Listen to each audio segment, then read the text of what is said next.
Hello friends, welcome back to dream success academy. मैं अविनाश आप सभी का स्वागत करता हूं आज के इस सेशन। दोस्तों, आज के वीडियो में हम लोग बिहार एसएससी इंटर लेवल भर्ती परीक्षा 2023 के लिए देखिए क्राउन पब्लिकेशन के सेट नंबर 13 को कवर करेंगे। टोटल इस बुक में 15 प्रैक्टिस सेट दिए गए, जिसमें कि हम लोगों ने 12 तक को कवर कर लिया है। यदि आप लोगों ने उस वीडियो को नहीं देखा होगा तो प्लेलिस्ट में जाइए, वहाँ से आपको सारे वीडियो मिल जाएंगे। साथ ही साथ वहाँ पे आपको रुकनी पब्लिकेशन के, किरण पब्लिकेशन के भी प्रैक्टिस सेट मिल जाएंगे। और अभी खान सर का प्रैक्टिस सेट कराया जा रहा है, तो यदि आप चैनल पर पहली बार हैं, चैनल को सब्सक्राइब करके बेल आइकन को प्रेस कर लीजिए। और इस सेट के खत्म होने के बाद एक नए प्रकाशन का सेट चालू किया जाएगा, जिसको मैं बता दूंगा कौन सा प्रकाशन होगा वो। और टेलीग्राम पे आप जुड़ जाइए, टेलीग्राम पे आपको इसका पीडीएफ मिल जाएगा, जिससे कि आप मैथ और रीजनिंग क्वेश्चन को आसानी से बना सकते हैं। तो चलिए स्टार्ट करते हैं। जैसे कि आप प्रैक्टिस सेट नंबर 13 देख रहे हैं, ठीक है, इसका क्वेश्चन नंबर 1 हम लोग देखेंगे। इससे पहले आपसे रिक्वेस्ट करूँगा, एक बार जो है आप सेशन को पहले लाइक कर दीजिए। देखिए, आपके लाइक से हमें मोटिवेशन मिलता है। और देखिए, क्वेश्चन नंबर 1 जो है पॉलिटी से काफ़ी प्यारा क्वेश्चन है। ठीक है, यहाँ से 3-4 क्वेश्चन आपको मैं बताऊंगा। ठीक है, कह रहा है कि निम्नलिखित में से किस अनुच्छेद की कार्य प्रणाली के अंतर्गत भारतीय संविधान में संशोधन किया जा सकता है। यानी कि भारतीय संविधान में संशोधन किस अनुच्छेद के तहत किया जा सकता है। देखिए, हमारे संविधान जो है, संविधान के भाग 20 के आर्टिकल 368 में यह प्रावधान किया गया, जो संसद है हमारा, वो संशोधन कर सकता है। यह जो है आपको साउथ अफ्रीका के संविधान से लिया गया है। भारतीय संविधान में 3 प्रकार से जो है संशोधन किए जा सकते हैं। ठीक है, जिसमें आपको पहला है साधारण बहुमत से। ठीक है, दूसरा आपको हो जाता है विशेष बहुमत से। ठीक है, विशेष बहुमत का अर्थ है कि संसद के 2/3 सदस्यों की सहमति होनी चाहिए। और तीसरा होता है विशेष बहुमत के साथ साथ राज्य, आधे राज्यों के विधानमंडलों के सहमति से। ठीक है, तो इस 3 प्रकार से संविधान के में संशोधन होते हैं।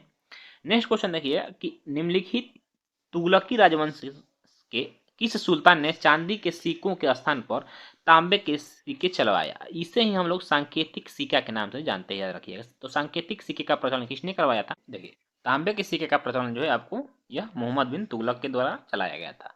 ठीक है, नेक्स्ट क्वेश्चन देखिएगा, संगमरमर चट्टानों की किस श्रेणी में आता है। तो संगमरमर जो होता है यह कायांतरित चट्टानों में आता है। 3 प्रकार के चट्टान पाए जाते हैं, कौन कौन से। आग्नेय चट्टान, कायांतरित चट्टान तथा अवसादी चट्टान। ठीक है, ये 3 प्रकार के चट्टान पाए जाते हैं। नेक्स्ट क्वेश्चन देखिएगा, निम्नलिखित में से किस खेल में खिलाड़ियों के पास पास्कल के नियम का ज्ञान होना आवश्यक होता है। तो देखिए, जो स्कूबा डाइविंग होता है ना, इसमें पास्कल के सिद्धांत का ज्ञान होना आवश्यक होता है ऐसे खिलाड़ियों के लिए। नेक्स्ट क्वेश्चन देखिएगा कि 1564 में मुगल सेनाओं से लड़ते हुए कटंगा का बचाव करने के दौरान किस रानी की मृत्यु हो गई थी। तो रानी दुर्गावती का जो है मृत्यु हो गया था। कटंगा की ये बचाव कर रही थी, क्योंकि मुगलों की संप्रभुता को जो है नहीं अपनाई, और अपने राज्य की रक्षा करते हुए इन्होंने वीरगति को प्राप्त किया था। नेक्स्ट क्वेश्चन ये, महाबलीपुरम स्थित एकाश्मीय शैल मंदिर का प्रसिद्ध नाम क्या है। देखिए, ये क्वेश्चन इंपॉर्टेंट है, तो सबसे पहले याद रखें, महाबलीपुरम का जो मंदिर है यह आपको तमिलनाडु राज्य में है। किस राज्य में, याद रखिए, तमिलनाडु राज्य में। इसे एकाश रथ मंदिर के नाम से भी जाना जाता है। ठीक है, तो ऑप्शन नंबर आपका क्या हो जाएगा, ये हो जाएगा। इसके निर्माण की बात करें, क्वेश्चन पूछता है, तो इसका निर्माण आपको नरसिंह वर्मन प्रथम के द्वारा किया गया था। याद रखें, नरसिंह वर्मन प्रथम के द्वारा किया गया था, जो कि महेंद्र वर्मन प्रथम का पुत्र था। कभी कभी महेंद्र वर्मन प्रथम भी आपको आंसर में देखने को मिलेगा। ठीक है, चलिए नेक्स्ट क्वेश्चन देखिएगा, ग्रेट बैरियर रीफ कहाँ स्थित है। तो यह आपको जो है यह प्रशांत महासागर में स्थित है। देखिए, यहाँ पे आपको जो है क्या हो जाएगा, ये ऑस्ट्रेलिया है। तो ऑस्ट्रेलिया के नॉर्थ एंड ईस्ट, यहाँ पे आपको ग्रेट बैरियर रीफ देखने को मिलेगा, जो कि सबसे बड़ा बैरियर रीफ है। ठीक है, यहाँ पे लगभग 900 द्वीपों में यह स्थित है। आगे क्वेश्चन है, रजत सिक्के जारी करने वाला प्रथम गुप्त शासक कौन था। तो रजत, रजत का अर्थ होता है नहीं, चांदी के सिक्के जारी करने वाला प्रथम गुप्त शासक कौन था। तो ये आपको जो है चंद्रगुप्त द्वितीय हो जाएगा। हल्दी घाटी का युद्ध किस वर्ष लड़ा गया था। तो ये आपको 1576 ईस्वी में लड़ा गया था। हल्दी घाटी का जो युद्ध था यह अकबर तथा महाराणा प्रताप के बीच में लड़ा गया था, किंतु अकबर की तरफ से उसका सेनापति जो था कौन, मान सिंह। ठीक है, मान सिंह लड़ा, और राणा प्रताप के तरफ से जो थे, इनके सेनापति थे हकीम खां लड़ा था। ठीक है, तो यह इतिहास में पहली बार था जहां पे हिंदू राजा के जो सेनापति थे वो एक मुस्लिम व्यक्ति थे, और मुस्लिम राजा के सेनापति जो थे यह एक हिंदू सेनापति थे। ठीक है, नेक्स्ट क्वेश्चन देखिए, बंदा बहादुर का मूल नाम क्या था। तो बंदा बहादुर का जो मूल नाम था यह आपको लक्षण देव था। भारत में 1613 ईस्वी में अंग्रेजों ने पहली फैक्ट्री कहाँ स्थापित किया था। तो देखिए, यह आपको सूरत में किया गया था। ठीक है, अंग्रेजों ने पहली फैक्ट्री अपन 1611 में मसूलीपट्टनम में जो स्थापित कर रहे थे, किंतु किसी कारणवश यह क्या हुआ कि सक्सेस नहीं हो पाया, यानी यह असफल प्रयास था। इसके बाद 1613 में अपना सफल फैक्ट्री का जो स्थापना सूरत में करते हैं। ठीक है, उस समय मुगल राजा जहांगीर था। नेक्स्ट क्वेश्चन है कि हिंदी का समाचार पत्र उदंत मार्तंड जो कि 1826 ईस्वी में प्रकाशित हुआ था, कहाँ से हुआ था? तो यह जो है आपको कोलकाता से प्रकाशित होने वाला क्या था? प्रथम हिंदी समाचार पत्र था, ये याद रखिएगा। क्वेश्चन आता है कि हिंदी में प्रकाशित होने वाला प्रथम हिंदी समाचार पत्र कौन था? तो यह उदंत मार्तंड था, जिसको कि प्रकाशित किसने किया था? तो इनका नाम था जुगल किशोर, जुगल किशोर शुक्ल ने, याद रखिएगा इसको। ठीक है, चलिए नेक्स्ट क्वेश्चन देखेंगे। क्वेश्चन नंबर आपको 13 है कि मुजफ्फरपुर बम कांड का संबंध इनमें से किसके साथ है? तो इनमें आपको प्रफुल्ल चाकी तथा खुदीराम बोस के द्वारा सन 1908 ईस्वी में मुजफ्फरपुर का जो न्यायाधीश था, किंग्सफोर्ड की हत्या करने का प्रयास किया गया था, किंतु ये असफल हो गए थे। इसमें प्रफुल्ल चाकी ने पुलिस के डर से आत्महत्या कर लिया था, जबकि खुदीराम बोस को फांसी की सजा दे दी गई लगभग 15 वर्ष की उम्र में, और यह सबसे कम उम्र के क्रांतिकारी थे जिन्हें फांसी की सजा दी गई थी। तो ऑप्शन नंबर यहाँ पे प्रफुल्ल चाकी दिया हुआ है, आंसर हो जाएगा आपको। इनमें से कौन बिहार में किसान आंदोलन के साथ जुड़े हुए हैं? तो किसान आंदोलन के साथ आपको राजेंद्र प्रसाद जुड़े हुए थे। नेक्स्ट क्वेश्चन है आपका कि निम्नलिखित में से कौन सा जिला धारवाड़ भूस्तरीय संरचना वाला नहीं है? देखिए, धारवाड़ भूस्तरीय संरचना वाला नहीं है, तो इसमें रोहतास जो है यह विंध्य पहाड़ी के अंतर्गत आता है, विंध्य श्रेणी के अंतर्गत। बाकी नवादा, जमुई और मुंगेर आपको धारवाड़ भूस्तरीय संरचना के अंतर्गत आता है। ऑप्शन नंबर बी आपको रोहतास सही जिला हो जाएगा। कह रहा है कि गंगा नदी की सहायक नदी जिसका उद्गम मैदान में है, मतलब वह पहाड़ी से नहीं निकलती, ऐसी नदी कौन सी? देखिए, सारी नदियां जो है गंगा की सहायक नदी है, किंतु किसका स्थान जो है वह मैदानों से होता है? तो यह गोमती नदी। गोमती नदी जो है ये उत्तर प्रदेश के पीलीभीत, जो कि पीलीभीत से निकलती है। ठीक है, और यह गंगा की सहायक नदी है। बाकी आपको सोन, रामगंगा, सादा एंड सरयू, इनकी यह जो है यह पहाड़ी नदियां, यानी इनका उद्गम पहाड़ों से होता है। नेक्स्ट क्वेश्चन है अलमाटी बांध किस नदी पर है? तो अलमाटी बांध जो है यह आपको कृष्णा नदी पर है। ग्रंथ पुरस्कार योजना के तहत डॉक्टर ग्रियर्सन पुरस्कार किस क्षेत्र में दिया जाता है? देखिए, डॉक्टर ग्रियर्सन पुरस्कार काफी इंपॉर्टेंट है। ठीक है, क्योंकि बिहार से रिलेटेड है, जो मैथिली और मगध भाषा में अपना पुस्तक लिखते हैं, वैसे जो है लेखकों को यह ग्रियर्सन पुरस्कार दिया जाता है। ऑप्शन नंबर ए आपका जो है बिल्कुल सही आंसर हो जाएगा। क्वेश्चन नंबर 19 है कि निम्नलिखित में से कौन सा संगठन बफर स्टॉक फाइनेंसिंग सुविधा प्रदान करता है? यह IMF करता है। IMF का फुल फॉर्म होता है इंटरनेशनल मॉनेटरिंग फंड, जिसकी स्थापना सन 1945 ईस्वी में किया गया था, और इसका जो मुख्यालय है यह अमेरिका के राजधानी वाशिंगटन DC में है। ठीक है, ये क्वेश्चन आता है आपका। अगला क्वेश्चन है कि भारतीय संसद की सबसे बड़ी समिति कौन सी है? भारतीय संसद की जो सबसे बड़ी समिति है वो आपको प्राक्कलन समिति है। ठीक है, प्राक्कलन समिति में देखिए टोटल 30 सदस्य होते हैं।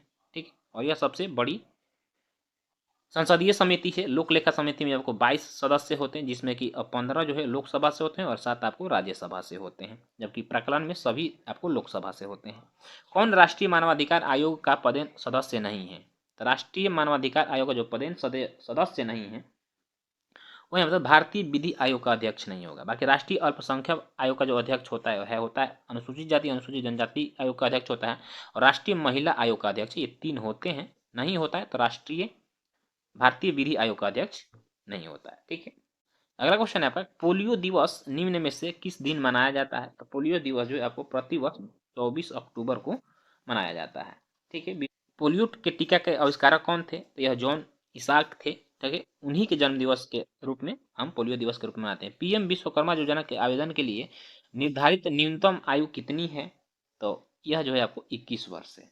अगला क्वेश्चन है कि बिहार का पहला फॉरेंसिक साइंस डिपार्टमेंट खोलने का प्रस्ताव रखा गया, किस जिले में खुलेगा? यह आपको भोजपुर जिला यानी कि आरा में खुलेगा। निम्नलिखित में से किस परिस्थिति में मांग का नियम असफल हो जाता है? तो यह निम्न स्तरीय वस्तुओं के परिस्थिति में जो है मांग का जो नियम हो जाता है यह असफल हो जाता है।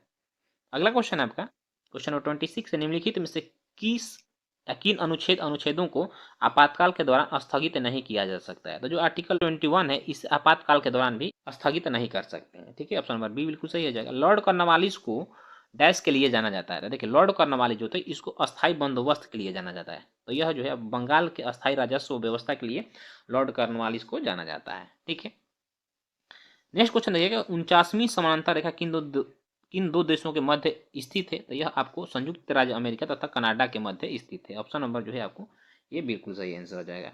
नेक्स्ट क्वेश्चन है कि ला नीना प्रशांत महासागर पर किस प्रकार से प्रभाव डालती है? तो देखिए, जब भी ला नीना आता है, ठीक है, तो यह जो है जल का तापमान जो होता है उसको कम कर देता है।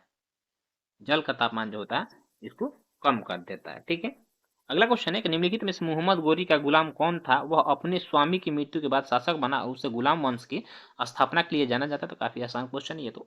ठीक है, गुलाम वंश का संस्थापक पूछ रहा है, काफी आपको ये पढ़ने की जरूरत नहीं है कहानी। तो गुलाम वंश का डायरेक्ट याद रखिए, संस्थापक जो थे कुतुबुद्दीन ऐबक था, जो कि मोहम्मद गौरी का क्या था, गुलाम था।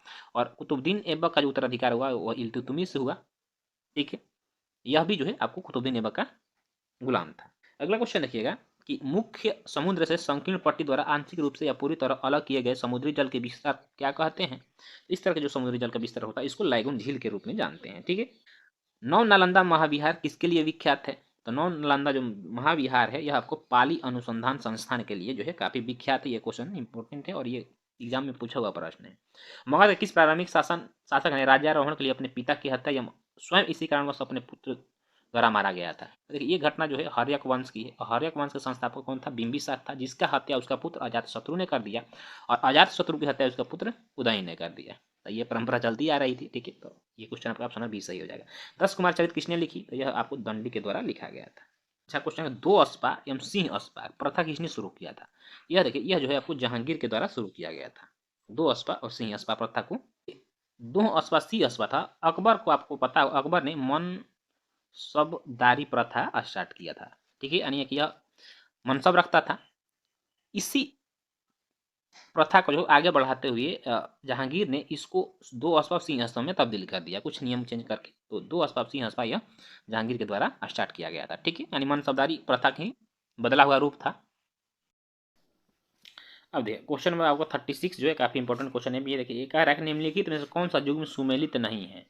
तो सबसे पहले देखिए युद्ध दिया हुआ है यहाँ पे, उससे संबंधित क्या है, गवर्नर जनरलों को दिया हुआ है। तो सबसे पहले युद्ध को याद रखिए। देखिए, बक्सर का जो हुआ था यह सन 1764 ईस्वी में हुआ था। आंग्ल नेपाल जो युद्ध हुआ था यह आपको 1814 से 16 के बीच में हुआ था। तृतीय चतुर्थ आंग्ल मैसूर युद्ध 1700 यह आपको जो है 99 में हुआ था। ठीक है, और आपको तृतीय आंग्ल मराठा जो हुआ था यह आपको 1817 एंड 18 में हुआ था। अब आपको मिलान करना है कि यह किसके शासनकाल में हुआ था। देखिए, बक्सर का युद्ध के समय जो है हेक्टर मुनरो सेनापति था, सही है, बिल्कुल है। लॉर्ड हेस्टिंग्स जो है आंग्ल नेपाल युद्ध जो हुआ था या लॉर्ड हेस्टिंग्स के समय में हुआ था, ये भी बिल्कुल सही है। चतुर्थ आंग्ल मैसूर युद्ध जो है यह आपको लॉर्ड वेलेजली के शासनकाल में हुआ था, ये भी सही है। लॉर्ड कॉर्नवालिस का जो शासनकाल था यह आपको 1792 था। ठीक है, देखिए, जबकि आपको तृतीय आंग्ल मराठा जो 1817-18 में हुआ था। 1817-18 में 1814 से 16 तक, ये देखिए यहाँ पर लॉर्ड हेस्टिंग्स होना चाहिए था। लॉर्ड हेस्टिंग्स के समय में ही तृतीय आंग्ल मराठा युद्ध भी हुआ था। तो इस तरह से आपका मेल नहीं है, कौन? Option number D. Next question है कि निम्न में से किस आंदोलन से गांधी जी संबंधित नहीं थे? तो देखिए, जो स्वदेशी आंदोलन हुआ था यह सन 1905 ईस्वी में हुआ था और गांधी जी 1915 तक कहाँ रहे थे? यह साउथ अफ्रीका में ही रहे थे। तो इस तरह से संबंधित नहीं है, कौन? तो आपको गांधी जी स्वदेशी आंदोलन से संबंधित नहीं है। अगला क्वेश्चन है कि निम्नलिखित में कौन एक सुमेलित है? ठीक है, तो इसमें बताना कौन सा सुमेलित है। यहाँ पर Valentine सिरोल Indian struggle, Indian struggle पुस्तक को सुभाष चंद्र बोस ने लिखा था। ठीक है, इसको बोस जी ने लिखा था।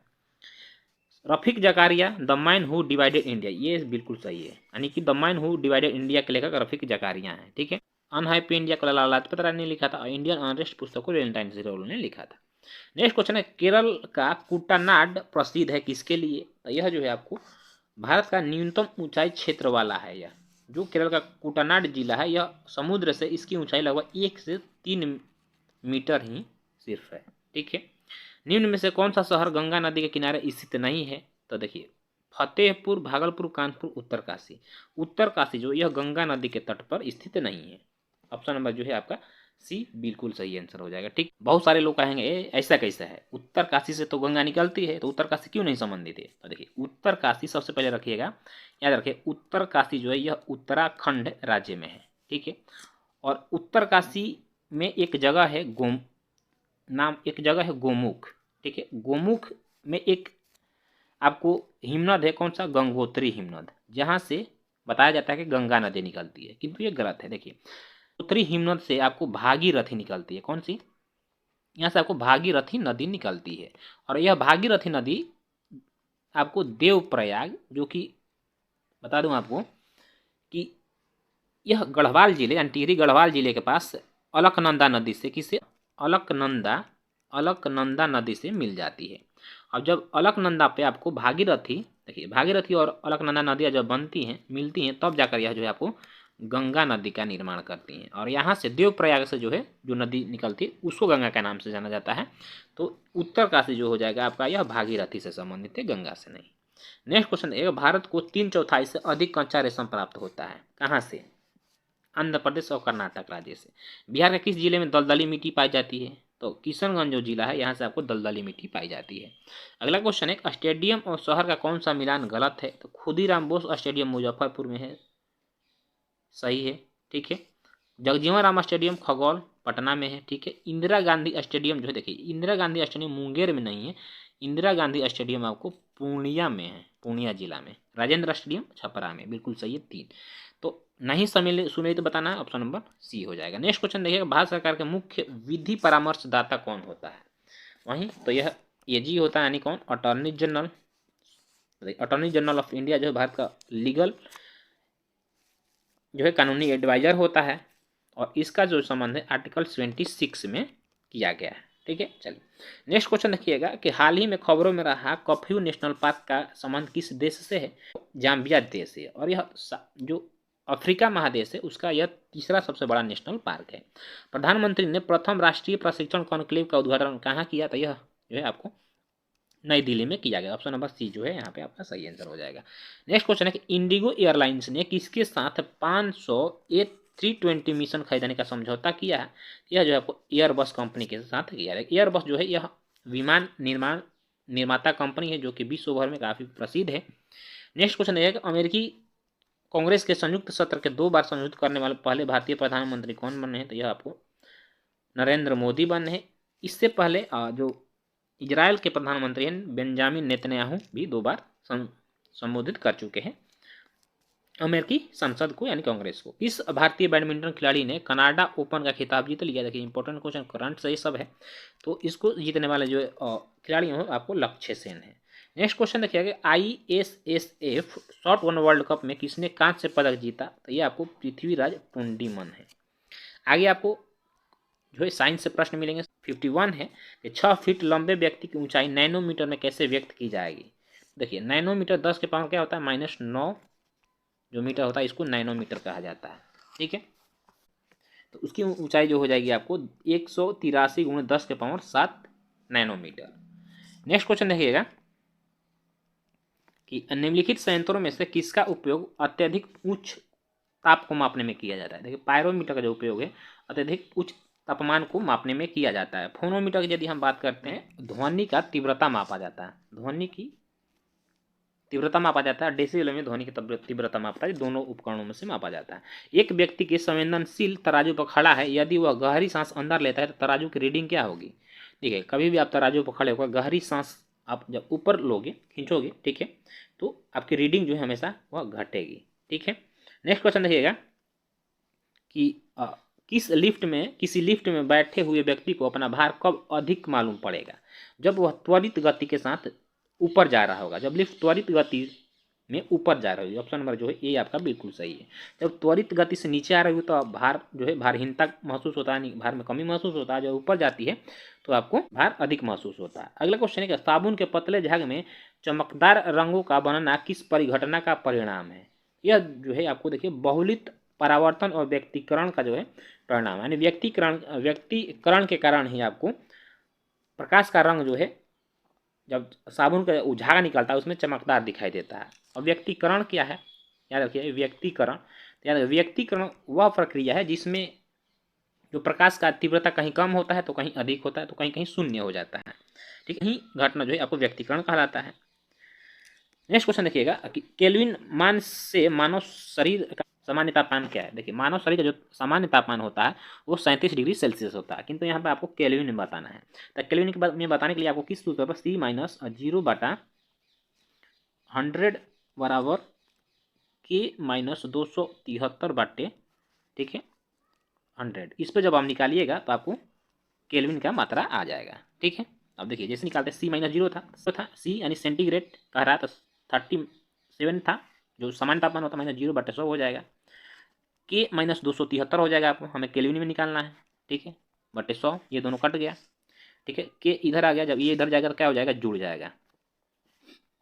ठीक है, -273 और -37 इक्वल टू -310 हो जाएगा, माइनस के हो जाएगा, कट गया, आपको के बराबर 310 केल्विन हो जाएगा आंसर। क्या 310 आंसर ले जाएगा। ठीक है, नेक्स्ट क्वेश्चन है, विद्युत उपकरणों में अर्थ का प्रयोग होता है। विद्युत उपकरण में जो अर्थ का उपयोग होता है सुरक्षा की दृष्टि से जो है अर्थ का प्रयोग किया जाता है। ऑप्शन नंबर जो है सी बिल्कुल सही आंसर है। ठीक है, किसी एसी जनित्र का मतलब जनरेटर होता है तथा डीसी जनरेटर में एक मूलभूत अंतर क्या होता है? तो एक मूलभूत अंतर इन दोनों में क्या होता है कि एसी जनरेटर जो होता है ये सक्रिय वाला होता है, जबकि डीसी जनरेटर जो होता है दिक् परिवर्तक होता है। ठीक है, देखिए जो विद्युत जनरेटर है, यह विद्युत चुंबकीय प्रेरण सिद्धांत पर कार्य करता है। दो प्रकार का जनरेटर होता है, AC generator, DC generator. Generator जो होता है यांत्रिक ऊर्जा को विद्युत ऊर्जा में परिवर्तित करता है। ठीक है, चलिए आगे क्वेश्चन है, ब्लूटूथ तथा वाईफाई के बीच क्या अंतर है?